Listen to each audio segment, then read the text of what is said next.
asked her dad, like, oh, can you help me? Like, can you help me? Y'all, keep in mind, this nigga wanted the baby. Like, keep in mind, this nigga had my ovulation tracking his phone. Keep in mind, this nigga planned to get me pregnant. Like, he planned to get me pregnant.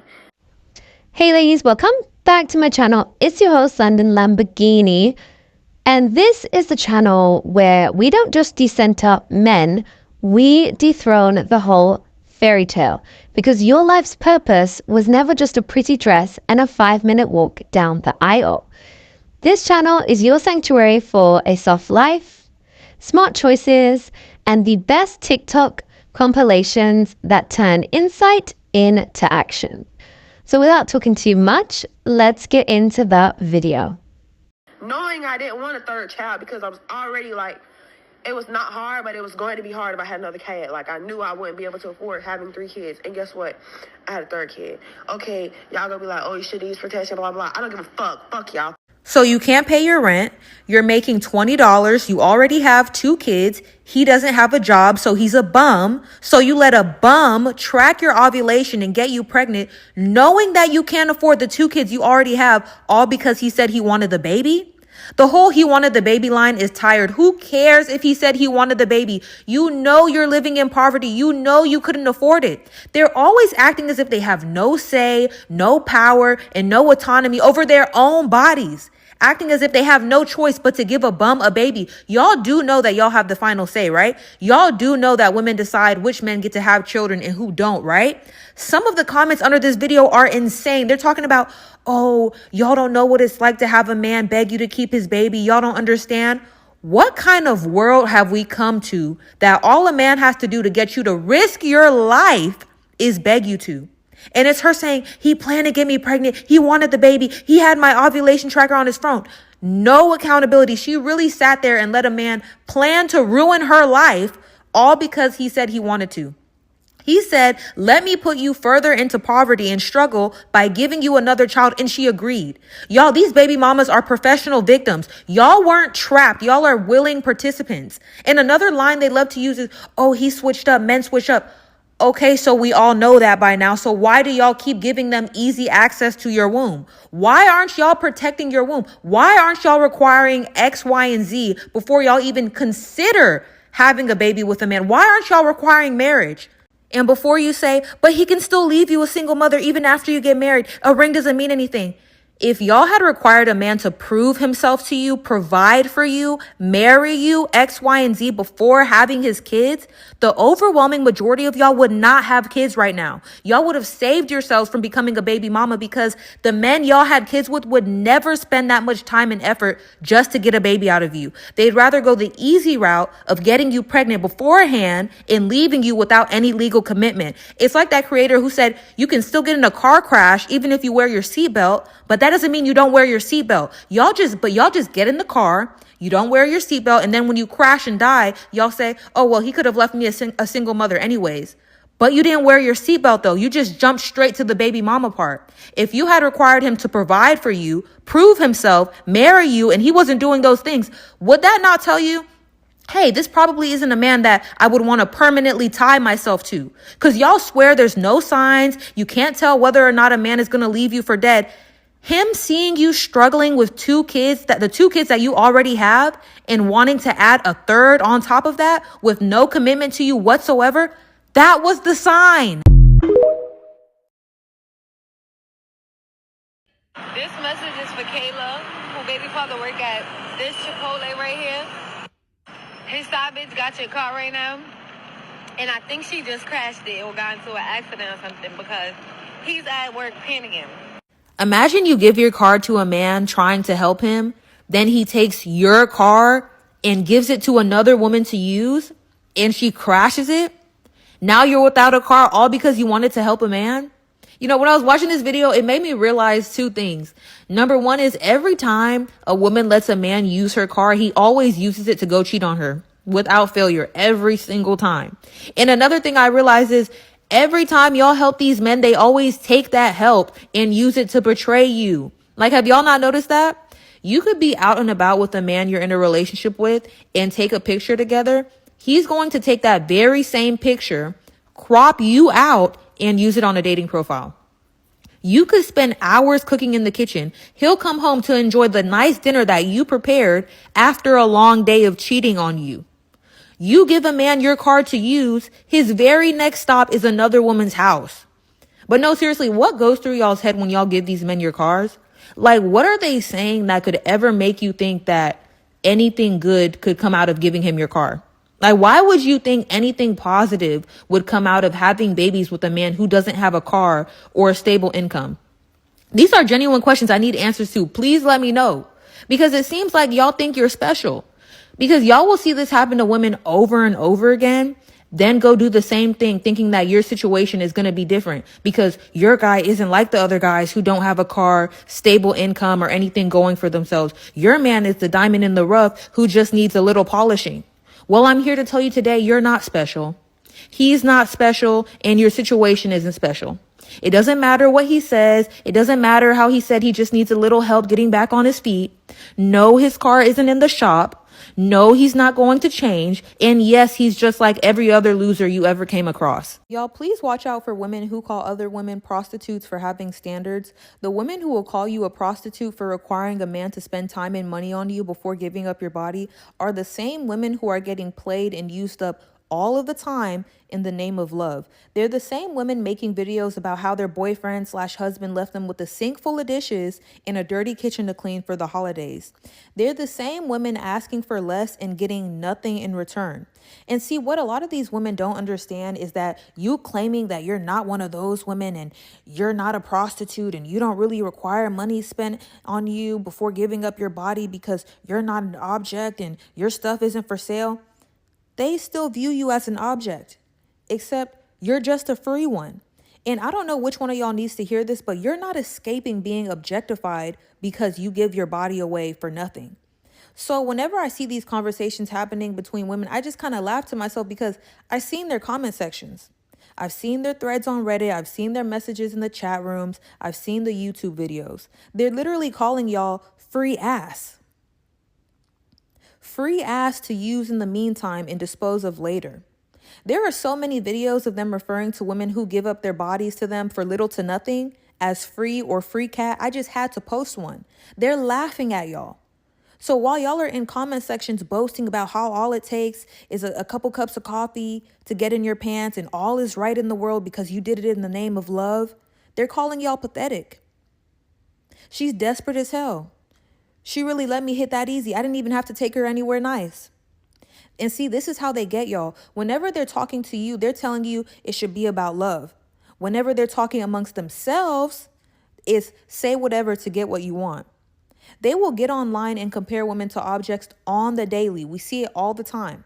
We've heard them compare women to locks and keys, fish and fishermen, used cars, even sandwiches.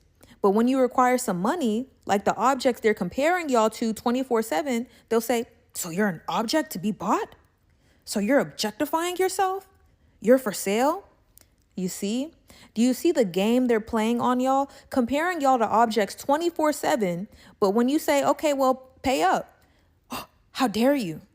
See, this is a comment I actually screenshot from one of their comment sections, and y'all can pause to read. But let me ask y'all something. Do y'all think if she was running his pockets from the start that he would have had time and money to string her along for 6 years? See, whether you like it or not, having standards and requiring a man to come out of his pockets is how you protect yourself from getting played. Y'all get online every day complaining about how y'all keep getting played. And do you know why y'all keep getting played? Because it's free to play you. It costs nothing to play y'all. The game is free. Stringing y'all along is free, and they don't consider it wasted time on their part because they're getting free sex and labor to go along with it. So the fact that y'all are still drinking the Kool-Aid, even though it's proven time and time again to be poisoned, is beyond me. Being what these women consider to be a prostitute is what saved me from getting played. It's why I'm never sitting here empty-handed when the holidays come around with a dirty kitchen to clean. It's why nobody can say, oh, I was smashing her for 6 years and she finally got a hint and a clue. It's why I'm not sitting here with a dinky $2 ring talking about, oh, he loves me. He just decided it was better he spent the money on his golf clubs. I'm not accepting any of that. And if not accepting any of that makes me a spicy worker, I'll happily be that. Because as a woman, you can't do anything right. If you date them broke and that man harms you, what do they tell you? They'll tell you you should have chose better. If you date him rich, you're a gold-digging prostitute. If you strive to go to college because you value education, you're a modern woman destroying the nuclear family. If you want to stay home and rear the children while being provided for, you're a leech. So I'm saying all this to say, when you're playing the game of life as a woman, there is nothing you could do to win fairly in their eyes. So do what's best for you. Allow me to translate what this guy is really saying. So, I'm ugly AF, so I can't get the women I think are gorgeous, so I emotionally manipulated this larger woman with a pretty face for 1.5 years. I made her think that I loved her, so when I dropped the hammer, she'd think it was her responsibility to lose weight to save our relationship, and then I would get the IG baddie of my dreams. But hey, if that doesn't work, I still got free emotional and probably financial support for almost 2 years and regular sex too. One thing I need you ladies to understand is that men as a collective are desperate. They don't want you to know that they're desperate, but they're very desperate. They would rather be with a woman who they didn't find attractive or who isn't their ideal type than have no woman at all. They'll do anything by any means necessary to have a woman, or at least have access to a woman, whether it's lying, pretending, or even emotional manipulation, because women are a resource. They don't mind using you, that resource, until the possibility of getting an upgrade comes along. And in most cases, they don't have the money or the looks to get that fantasy woman. So they need to have you, the placeholder, on the back burner just in case things don't go according to plan. They need to have a woman to get sex and free labor out of. And most of you might think, why waste time? He's just wasting time. No, he's wasting your time. His time isn't being wasted. They don't feel like their time is being wasted, and they don't feel bad for wasting yours. While they're charging up, saving half, have a free cook, free maid, free therapist, and personal assistant.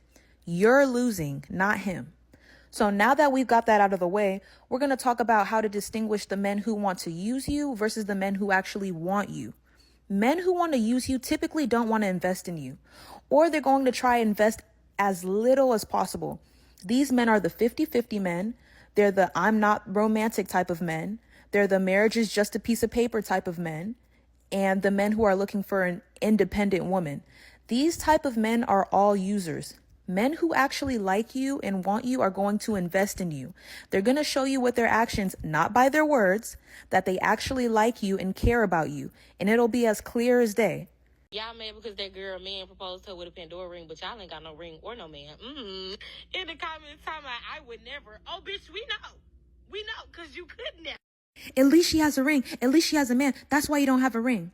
As if a ring and a man is something you should strive to have. As if it's the most important thing above all else. Like, what are y'all implying when y'all say that? I haven't even seen the original Pandora ring video, but the things y'all say just let me know where y'all's head is at. It lets me know that y'all think having a ring in a man is some sort of prize. It shows it's not really about love, and it's not really about the quality of the marriage, and it's not really about being materialistic like y'all are saying. Because if it were really about those things, you wouldn't be talking about how you'd sell your left kidney just to say you're married.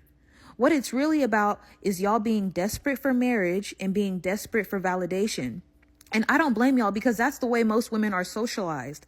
But the truth is, y'all are so desperate for marriage and so desperate for a title, you'll accept anything. Y'all are in the comments talking about a ring is better than no ring. Forget the quality of the man that's offering it to you, right? Forget everything. Y'all think that if you accept a Pandora ring or a cheap ring, it'll get you married quicker. But if that were the case, why aren't all of y'all married? Right? Why aren't all of y'all walking around with y'all's Pandora ring? I'd accept a ring pop. Where are y'all's ring pops? See, and this is why men continue to dangle marriage over y'all's head like a carrot on a stick, because you Pandora warriors are the type of women that'll accept a janky ring, stay in a janky marriage, suffering, just so you can flex on the next woman. Just so you can say, at least I'm married. Like, this is coming from someone who's engaged with a ring from Tiffany's. Having low standards and accepting anything isn't going to get y'all married quicker. I'm so sorry to break it to you. In fact, it's only going to make it harder because they know y'all are so desperate for it. Now, should they have been clowning her ring? No. But y'all can't keep lowering the bar and then complaining about it later. Y'all can't keep shaming women for having higher standards or wanting a pricier ring and then talking about how the bar is in hell. Women as a collective have to say no to something. Something's got to give. I really love this creator. She makes really great think pieces. And if you have a TikTok account, you should go and follow her. Specifically, what she said at the beginning about protecting your womb is so crucial and so vital. So many more women should 100% consider being child-free. Childless and child-free are not the same. Child-free implies choice, and childless implies the incapability to get pregnant. There are many sides to think about the child-free position and viewpoint and perspective. Personally, I am on the anti-natalist side. And if you don't know what anti-natalism is the philosophy that having children is unethical because life is guaranteed suffering. Anti-natalism also states that there are no unselfish reasons to bring a child into the world, not a single one. So for you to bring a child into the world without their consent is doing that child a disservice and is inherently unethical. I do understand that these belief systems may be extreme for some. However, I thrive in extremities. I thrive in extreme viewpoints, perspectives, environments. That's me personally. However, on the other side of the belief system, there is a child-free way of living, and child-free women see more benefits in not having children than they see the benefits of motherhood for their own lives personally, for their own personal development, their own personal growth, and their own outcomes of their lifestyle. And if you watch my other videos on this channel, you will see the gruesome truth and details about how the bulk of the domestic labor is shifted onto the woman of the household. That means if you do choose to engage in motherhood under a two-parent household, you'll be doing the brunt of the work. And even not in that case, if you are a single mother, you're going to be doing all that work anyway. And all of this extra domestic labor you're doing will be unpaid, unappreciated, and will go invisible by your immediate influence as well as society as a whole. So it's very important for young women to start considering these options, considering the risks, and considering the potential outcomes when rolling the dice and playing with a dangerous thing such as giving birth. Anyway, make sure you subscribe so you don't miss any videos. Let me know your thoughts in the comments. I love to hear all your paragraphs and stories and individual experiences. I love each and every single one of you. I'm grateful for you all. Thank you for keeping this channel going, and I will see you in the next video.